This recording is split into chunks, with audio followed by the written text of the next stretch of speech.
ഉണ്ണീശോയോടുള്ള നൊവേന December 10. മനുഷ്യവംശത്തോടുള്ള സ്നേഹത്താൽ സ്വന്തം പുത്രനെ ഞങ്ങൾക്ക് വഴികാട്ടിയും രക്ഷകനും നാഥനുമായി നൽകിയ കാരുണ്യവാനായ പിതാവേ, അപമാനത്തിൻ്റെ അടയാളമായ കുരിശിനെ മഹത്വത്തിൻ്റെ പ്രതീകമായി അങ്ങ് ഉയർത്തിയല്ലോ. സമാധാനവും സഹായവും കാണാതെ ജീവിതക്ലേശങ്ങളിൽപ്പെട്ട് വലയുന്ന ഞങ്ങളുടെ ദുഃഖദുരിതങ്ങളാകുന്ന കുരിശുകളെ അങ്ങേ കൃപാകടാക്ഷത്താൽ രക്ഷാകരമാക്കി തീർക്കണമേ. അന്തിമ നിമിഷത്തിൽ ഞങ്ങളുടെ രക്ഷയുടെ അടയാളമായ വിശുദ്ധ കുരിശിനെ സ്നേഹപൂർവ്വം ചുംബിച്ചുകൊണ്ട് ഈ ലോക ജീവിതം അവസാനിപ്പിക്കുവാൻ ഞങ്ങൾക്കിടയാകട്ടെ. ഇപ്പോൾ അങ്ങേ സന്നിധിയിൽ വിനീതരായി നിൽക്കുന്ന അങ്ങേ മക്കളായ ഞങ്ങളുടെ പ്രാർത്ഥനകൾ കരുണയോടെ സ്വീകരിച്ചരുളണമേ. ഈശോ മിശിഹായെ, ഞങ്ങൾ അങ്ങയെ കുമ്പിട്ട് ആരാധിച്ച് അങ്ങേക്ക് സ്തോത്രം ചെയ്യുന്നു.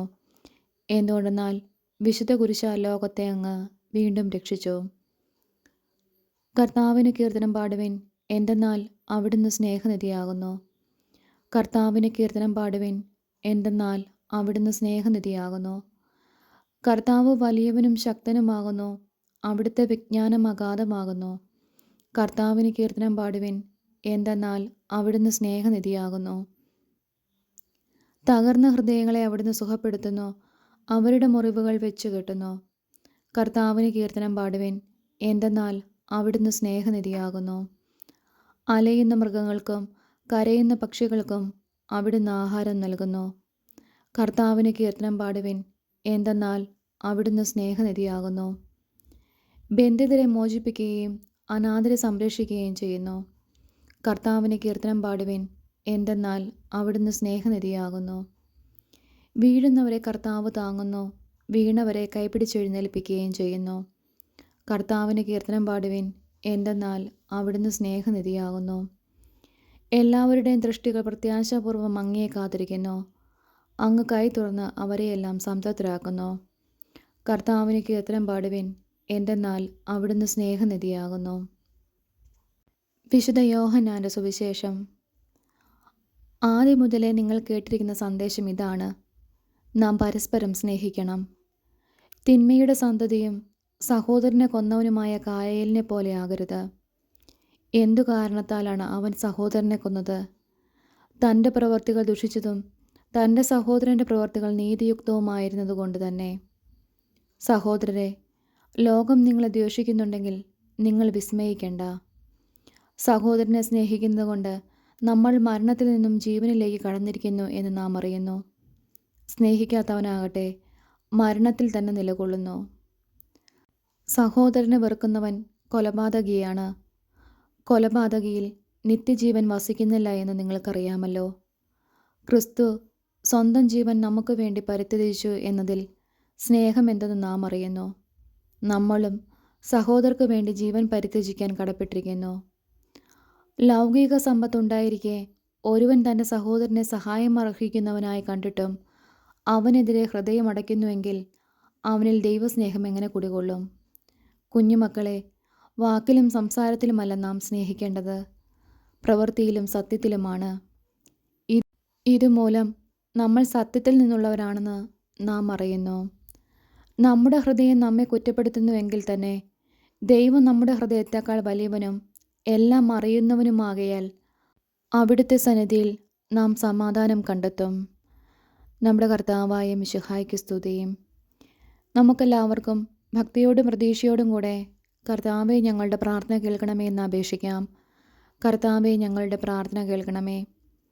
അങ്ങേ ജനങ്ങളുടെ ആത്മീയ അന്ധകാരം നീക്കുവാൻ കുരിശിൻ്റെ പ്രകാശം കൊണ്ട് ലോകത്തിൽ വെളിച്ചം പരത്തിയ കർത്താവെ, ഞങ്ങളുടെ ബുദ്ധിയെ പ്രകാശിപ്പിക്കുകയും മനസ്സിനെ ശക്തിപ്പെടുത്തുകയും നിർമ്മല മനസാക്ഷിയോടും കൂടി ജീവിക്കുവാൻ അനുഗ്രഹിക്കുകയും ചെയ്യണമെന്ന് അങ്ങയോട് ഞങ്ങൾ പ്രാർത്ഥിക്കുന്നു. കർത്താവെ, ഞങ്ങളുടെ പ്രാർത്ഥന കേൾക്കണമേ.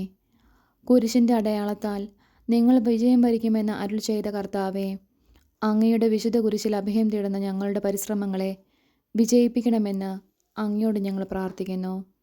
കർത്താവെ, ഞങ്ങളുടെ പ്രാർത്ഥന കേൾക്കണമേ. നിങ്ങളുടെ ദുഃഖങ്ങൾ സന്തോഷമായി മാറുമെന്ന് ശിഷ്യന്മാരെ ആശ്വസിപ്പിച്ച കർത്താവെ, ദാരിദ്ര്യത്താലും രോഗത്താലും വലയുന്നവരും പലവിധ ക്ലേശങ്ങൾ അനുഭവിക്കുന്നവരുമായ ഞങ്ങളെയും ഞങ്ങളുടെ സഹോദരരെയും ആശ്വസിപ്പിക്കണമെന്ന് അങ്ങയോട് ഞങ്ങൾ പ്രാർത്ഥിക്കുന്നു. കർത്താവെ, ഞങ്ങളുടെ പ്രാർത്ഥന കേൾക്കണമേ. അങ്ങയുടെ അരൂപിയാൽ ശിലാഹൃദയത്തെ പോലും മൃദുലമാക്കുമെന്ന് അരുളി ചെയ്ത കർത്താവെ, സ്വാർത്ഥമായി മാത്രം ചിന്തിക്കുകയും കുടുംബസമാധാനം തകർക്കുകയും ചെയ്യുന്നവരിൽ അങ്ങയുടെ കാരുണ്യം വർഷിക്കണമെന്നും അവരുടെ ബുദ്ധിയെ പ്രകാശിപ്പിക്കുകയും അങ്ങയുടെ സ്നേഹചൈതന്യം അവർക്ക് നൽകുകയും ചെയ്യണമെന്നും അങ്ങയോട് ഞങ്ങൾ പ്രാർത്ഥിക്കുന്നു. കർത്താവെ, ഞങ്ങളുടെ പ്രാർത്ഥന കേൾക്കണമേ. അങ്ങയെ കുരിശിൻ ചുവട്ട് നിലകൊണ്ട് വ്യാകുലയായ മാതാവിൻ്റെ യോഗ്യതകളെ ഓർത്ത് ഞങ്ങൾ കേണപേക്ഷിക്കുന്ന ഈ പ്രത്യേക അനുഗ്രഹം തന്നരുളണമെന്ന് വിശ്വാസത്തോടുകൂടി ഞങ്ങൾ പ്രാർത്ഥിക്കുന്നു. കർത്താവെ, ഞങ്ങളുടെ പ്രാർത്ഥന കേൾക്കണമേ. നമ്മളുടെ ഉദ്ദിഷ്ട കാര്യം എന്താണോ അതിവിടെ അനുസ്മരിക്കുക.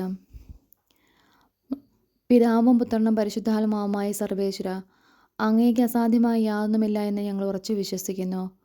അങ്ങയുടെ നിരന്തരമായ പരിപാലനവും അനുഗ്രഹവും ഞങ്ങൾക്ക് നൽകണമേ. വഴിതെറ്റിപ്പോയവരെ അങ്ങ് നേർവഴിക്ക് നടത്തണമേ. പാപികൾക്ക് പശ്ചാത്താപവും മരിച്ചവർക്ക് സ്വർഗഭാഗ്യവും നീതിമാന്മാർക്ക് സന്തോഷവും പ്രദാനം ചെയ്യണമേ. പ്രത്യാശാപൂർവം അങ്ങേ സന്നിധിയിൽ സമർപ്പിക്കുന്ന ഈ പ്രാർത്ഥനകൾ ദയയോടെ കേട്ടരുളണമെന്ന് അങ്ങയോട് ഞങ്ങൾ അപേക്ഷിക്കുന്നു. പ്രാർത്ഥിക്കാം. സർവശക്തനും കാരുണ്യവാനുമായ ദൈവമേ, അങ്ങേ തിരുക്കൽപ്പനകൾ അനുസരിച്ചിരുന്നപ്പോഴെല്ലാം ഇസ്രായേൽ മക്കളെ അങ്ങ് അനുഗ്രഹിക്കുകയും സത്യമാർഗത്തിൽ നിന്ന് വ്യതിചലിച്ച് ദുർമാർഗത്തിൽ ചരിച്ചപ്പോഴെല്ലാം അങ്ങയുടെ അനുഗ്രഹത്തിന് വലം കൈ അവരിൽ നിന്ന് പിൻവലിക്കുകയും ചെയ്തുവല്ലോ. അങ്ങേ പ്രമാണങ്ങളനുസരിച്ച് പാപമാർഗത്തിൽ നിന്ന് പിന്തിരിയുവാനും അങ്ങനെ അങ്ങയുടെ അനുഗ്രഹത്തിന് അർഹരാകുവാനും ഞങ്ങൾക്ക് കൃപ ചെയ്യണമേ. ആമേൻ.